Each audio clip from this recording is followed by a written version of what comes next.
tu viens, quel âge tu as, etc. Donc, je m'appelle Nina, j'ai 24 ans, donc je viens de Paris et je suis partie en Erasmus à Stuttgart. Ok. T'es parti combien de temps en Erasmus plus tard?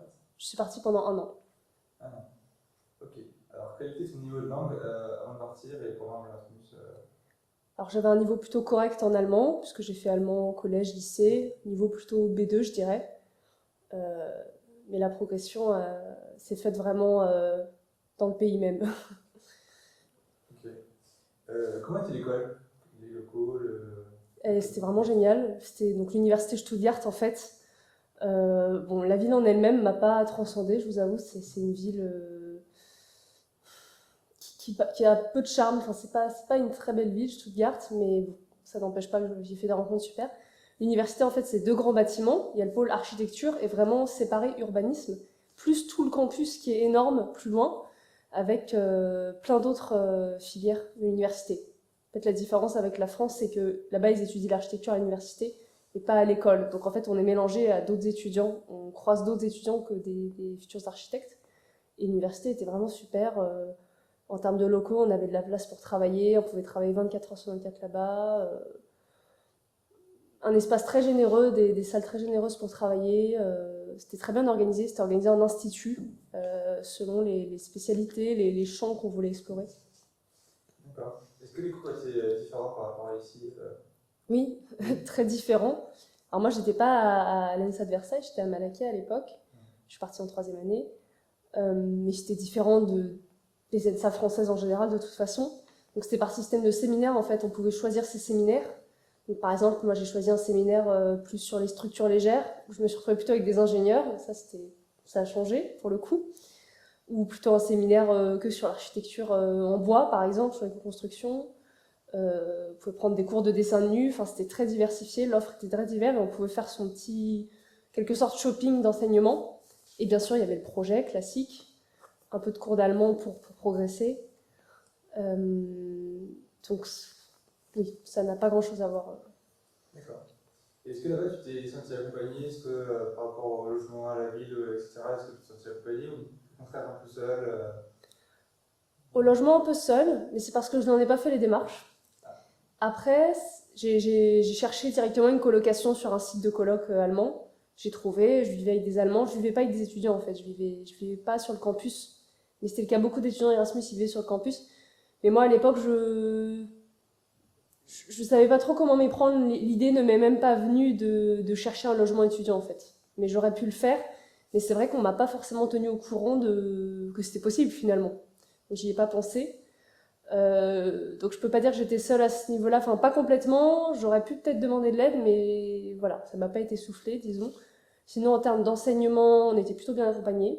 Il y avait un responsable Erasmus qui était très réactif aux mails, on a eu une réunion de présentation. Globalement, à ce niveau-là, ça s'est plutôt bien passé, je me sentais moins seule. Et c'était quoi le site sur lequel tu as trouvé du coup le site allemand? Alors le site allemand s'appelle VG Gesurt. VG, WG, plus loin Gesurt. Recherche de VG en traduction. Recherche de colloque, si je traduis. D'accord. Au niveau du rythme de là-bas, c'était comment par rapport au cours? C'était difficile, ça allait Non, il y avait une certaine charge de travail, c'était pas de tout repos, mais ça restait quand même tranquille. J'avais le temps quand même pour beaucoup sortir le week-end. Là-bas, il y avait une association d'étudiants plutôt étrangers, pas forcément Erasmus, qui partaient en rando un week-end sur deux. On partait dans les environs de Stuttgart. Parce que Stuttgart n'est pas une ville incroyable, mais les alentours de la région, le Baden-Württemberg, donc le Land, sont assez chouettes à explorer en termes de nature. Et alors je m'égare un peu, mais tout ça pour dire que le rythme était intense, mais j'avais le temps quand même pour faire d'autres choses. On n'avait pas cours tous les jours.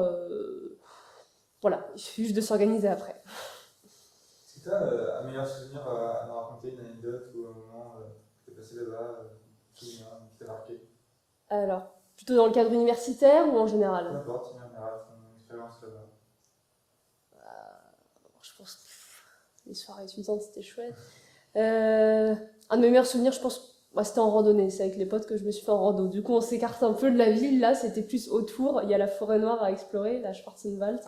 C'était magnifique. Là-bas, je m'étais fait beaucoup d'amis là-bas, de plein d'univers d'origines différentes. en très bon souvenir d'une randonnée dans la forêt noire. Voilà. D'accord. Et si c'était à refaire, tu ferais la destination, tu ferais la même chose, les mêmes choix? Euh, C'est compliqué comme question. Disons que je ne changerais pas grand-chose à ce qui s'est passé. C'était une super expérience. Après, par exemple, j'avais demandé d'autres villes, Berlin, par exemple. Bon, j'ai eu l'occasion d'y retourner finalement pour un stage ou faire d'autres choses. Je changerais de ville, je pense, mais la façon dont j'ai abordé Erasmus en soi, les enseignements, les rencontres que j'ai faites, euh, non, je ne changerais pas grand-chose. Mais je changerais de destination sûrement, oui. D'accord. Est-ce que cette expérience t'a apporté un point de vue sur l'architecture différent que ce qu'on peut avoir ici? Est-ce que ça change un peu tes perceptions des choses? Complètement. Ah oui, oui, non, la réflexion que je me suis faite, c'est qu'en Allemagne, en tout cas, je pense que c'est aussi un peu pareil en Suisse, c'est ce système comme ça, ils mélangent plus architecture, ingénierie, ces deux domaines. Ça, c'est ce qui m'a plu. C'est-à-dire pour eux, c'est vraiment, on parle de questions structurelles, questions de matériaux assez tôt, en licence. Et je trouvais que l'enseignement était clairement plus concret de l'architecture. Je trouve qu'on nous apprend vraiment à être des architectes, tandis qu'en France, on est beaucoup dans le discours, le scénario dans les écoles d'architecture.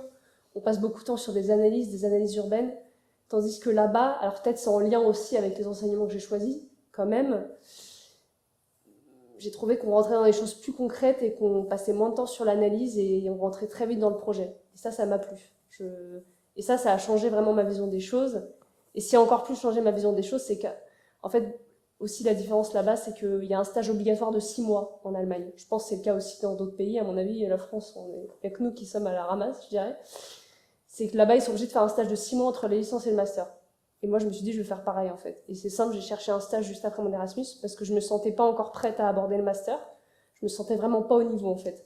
Donc, je me suis dit, je pars faire un stage, et j'ai fait un stage à Hambourg, donc plus au nord de l'Allemagne, de 6 mois, finalement, prolongé 3 mois. Donc, 9 mois, 1 an de stage, quoi, une année de césure. Et tout ça pour dire que ça aussi, du coup, dans la continuité, ça a changé ma vision des choses. Ça m'a permis d'aborder le métier d'architecte avant de rentrer en master avec le cerveau, un lavage de cerveau fait, enfin, d'autres choses dans la tête, quoi. Voilà. D'accord. Tu as quelque chose à ajouter, un petit peu nous dire en plus?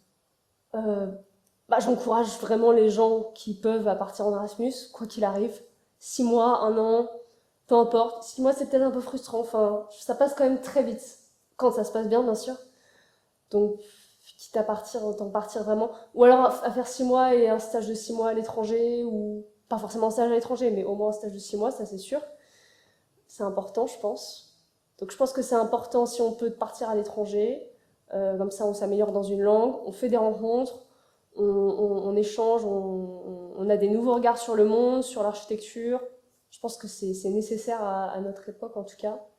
Et j'encourage dans la foulée ou avant, enfin peu importe, à faire un stage long aussi, mais pas forcément à l'étranger. Voilà. D'accord, merci beaucoup. Merci à vous.